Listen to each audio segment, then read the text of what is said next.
Hello friends, ಎಲ್ಲರೂ ಹೇಗಿದ್ದೀರಾ? ಎಲ್ಲರೂ ಆರಾಮಾಗಿದ್ದೀರಾ ಅಂತ ಭಾವಿಸ್ತೀನಿ.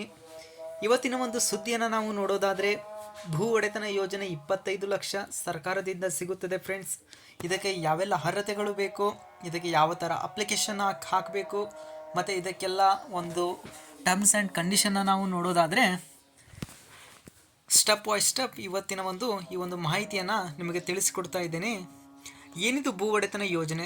ಮೊದಲನೇದಾಗಿ ಈ ಒಂದು ಭೂ ಒಡೆತನ ಅಂದರೆ ಏನು, ಇದಕ್ಕೆ ಯಾರೆಲ್ಲ ಅಪ್ಲಿಕೇಶನ್ ಹಾಕಬೇಕು ಎಂಬುದರ ಬಗ್ಗೆ ನೋಡುವ.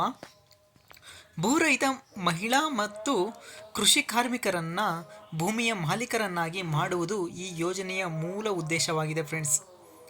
ಅದೇ ತರಹ ಪರಿಶಿಷ್ಟ ಜಾತಿ SC ಸಮುದಾಯಕ್ಕೆ ಸೇರಿದ ಭೂಮಿ ಇಲ್ಲದ ಮಹಿಳೆಯರಿಗೆ ಸರ್ಕಾರವೇ ಭೂಮಿ ಖರೀದಿಸಲು ಸಹಾಯವನ್ನು ಇಲ್ಲಿ ನೀಡ್ತದೆ. ಅದೇ ತರಹ ಇದರ ಒಂದು ಇನ್ನಷ್ಟು ಮಾಹಿತಿಯನ್ನು ನಾವು ನೋಡೋದಾದರೆ,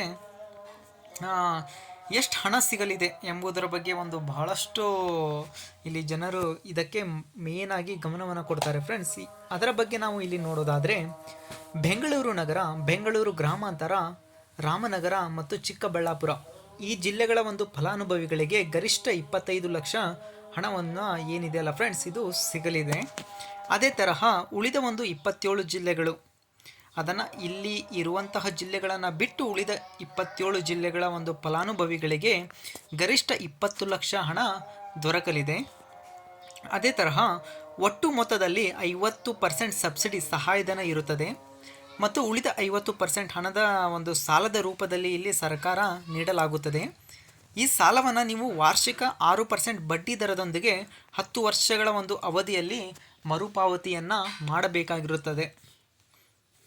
ಅದೇ ತರಹ ಅರ್ಜಿ ಸಲ್ಲಿಸುವ ಅರ್ಹತೆಗಳು ಏನಿರಬೇಕೆಂದು ನಾವು ಇಲ್ಲಿ ನೋಡೋದಾದರೆ, ಅರ್ಜಿದಾರರು ಕಡ್ಡಾಯವಾಗಿ ಪರಿಶಿಷ್ಟ ಜಾತಿ ಅಂದರೆ SC ಸಮುದಾಯಕ್ಕೆ ಸೇರಿದ ಮಹಿಳೆಯಾಗಿರಬೇಕು.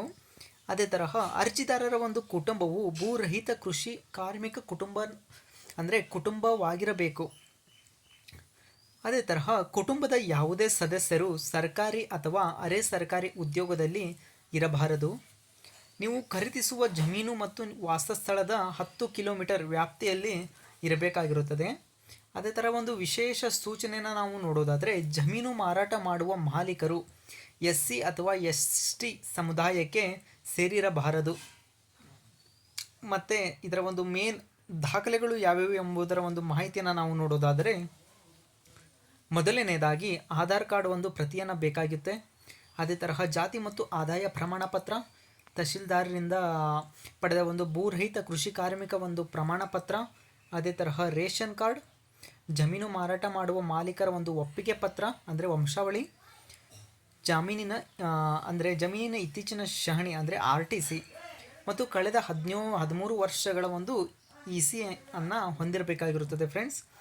ಅದೇ ತರಹ ಫಲಾನುಭವಿಗಳು ಇತ್ತೀಚಿನ ಭಾವಚಿತ್ರವನ್ನು ಇಲ್ಲಿ ಲಗತ್ತಿಸಬೇಕಾಗಿರುತ್ತದೆ.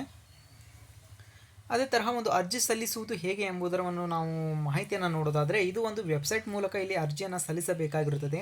ಮೊದಲು ಪೋರ್ಟಲ್ಗೆ ಲಾಗಿನ್ ಆಗಿ ಅದಕ್ಕೆ ಲಾಗಿನ್ ಆಗಬೇಕಾಗಿರುತ್ತೆ. ಅಲ್ಲಿ ನೋಂದಣಿ, ನೀವು ಮೊದಲ ಬಾರಿ ಭೇಟಿ ನೀಡ್ತಿದ್ರೆ ಹೊಸ ಬಳಕೆದಾರರ ನೋಂದಣಿಯನ್ನು ನೀವು ಅಲ್ಲಿ ರಿಜಿಸ್ಟ್ರೇಷನನ್ನು ಮಾಡ್ಕೋಬೇಕಾಗುತ್ತದೆ. ಅದೇ ತರಹ ರಿಜಿಸ್ಟರ್ ಮಾಡಿದ ಮೇಲೆ ಲಾಗಿನ್ ಅಂದರೆ ಮೊಬೈಲ್ ಸಂಖ್ಯೆ ಮೂಲಕ OTP ಮೂಲಕ ಇಲ್ಲಿ ಲಾಗಿನ್ ಆಗಬೇಕಾಗಿರುತ್ತದೆ ಮತ್ತು ಅಲ್ಲಿ ಸೇವೆಯನ್ನು ನೋಡ್ಕೋಬೇಕಾಗಿರುತ್ತದೆ ಫ್ರೆಂಡ್ಸ್. ಅಂದರೆ ಸರ್ಚ್ ಬಾರಲ್ಲಿ ಲ್ಯಾಂಡ್ ಓನರ್ಶಿಪ್ ಸ್ಕೀಮ್ ಅಂತ ಸರ್ಚ್ ಮಾಡಿದರೆ ಅಲ್ಲಿ ಪಾಪಪ್ ಓಪನ್ ಆಗುತ್ತದೆ. ಅಲ್ಲಿ ಅರ್ಜಿಯನ್ನು ನಮೂನೆಯನ್ನು ಭರ್ತಿ ಮಾಡೋದರ ಮೂಲಕ ಅಲ್ಲಿ ನಾವು ಮಾಹಿತಿಯನ್ನು ಕೊಡಬೇಕಾಗಿರುತ್ತದೆ. ಅದೇ ತರಹ ದಾಖಲೆಗಳನ್ನು ಅಲ್ಲಿ ಕೇಳಲಾಗುತ್ತದೆ ಫ್ರೆಂಡ್ಸ್. ಯಾವ ದಾಖಲೆಗಳು ಅಲ್ಲಿ ನಿಮಗೆ ಶೋ ಆಗುತ್ತದೆ, ಅಲ್ಲಿ ಅದರ ಅಂದರೆ ಫಾರ್ಮೆಟ್ ಅಂದರೆ JPG ಇದ್ದರೆ JPG, PDF ಇದ್ದರೆ PDF ಮೂಲಕ ಇಲ್ಲಿ ಅಪ್ಲೋಡ್ ಮಾಡಿದ ದಾಖಲೆಗಳು ಏನಿದೆಯಲ್ಲ ಫ್ರೆಂಡ್ಸ್, ಅವನ್ನು ಲಗತ್ತಿಸಬೇಕಾಗಿರುತ್ತದೆ. ಲಗತ್ತಿಸಿ ಮತ್ತು ಲಾಸ್ಟ್ ಸಬ್ಮಿಟ್ ಬಟನನ್ನು ಒತ್ತಿದರೆ ಇಲ್ಲಿ ನಿಮ್ಮ ಈ ಅಪ್ಲಿಕೇಶನ್ಗೆ ನೀವು ಅರ್ಹರಾಗ್ತೀರಾ ಮತ್ತು ಅಪ್ಲಿಕೇಶನ್ ಸಬ್ಮಿಟ್ ಆಗುತ್ತದೆ. ಇದರ ಲಿಂಕ್ ಏನಿದೆ ಅಲ್ಲ ಫ್ರೆಂಡ್ಸ್, ನಾನು ಇಲ್ಲಿ ನನ್ನ ಡಿಸ್ಕ್ರಿಪ್ಷನ್ ಬಾಕ್ಸ್ನಲ್ಲಿ ನೀಡಿರ್ತೀನಿ. ಹೆಚ್ಚಿನ ಮಾಹಿತಿಗಾಗಿ ಈ ಡಿಸ್ಕ್ರಿಪ್ಷನ್ ಮೂಲಕ ನಿಮಗೆ ಇನ್ನಷ್ಟು ಮಾಹಿತಿಯನ್ನು ನೋಡಬಹುದು. ಇದೇ ಫ್ರೆಂಡ್ಸ್ ಇವತ್ತಿನ ಮಾಹಿತಿ ಇಷ್ಟವಾದರೆ ನಮ್ಮ ಚಾನಲನ್ನು ಆದಷ್ಟು ಬೇಗ ಸಬ್ಸ್ಕ್ರೈಬ್ ಆಗಿ ಮತ್ತು ಲೈಕ್ ಮಾಡಿ, ಶೇರ್ ಮಾಡೋದರ ಮೂಲಕ ನಮ್ಮನ್ನು ಪ್ರೋತ್ಸಾಹಿಸಿ. ಧನ್ಯವಾದಗಳು.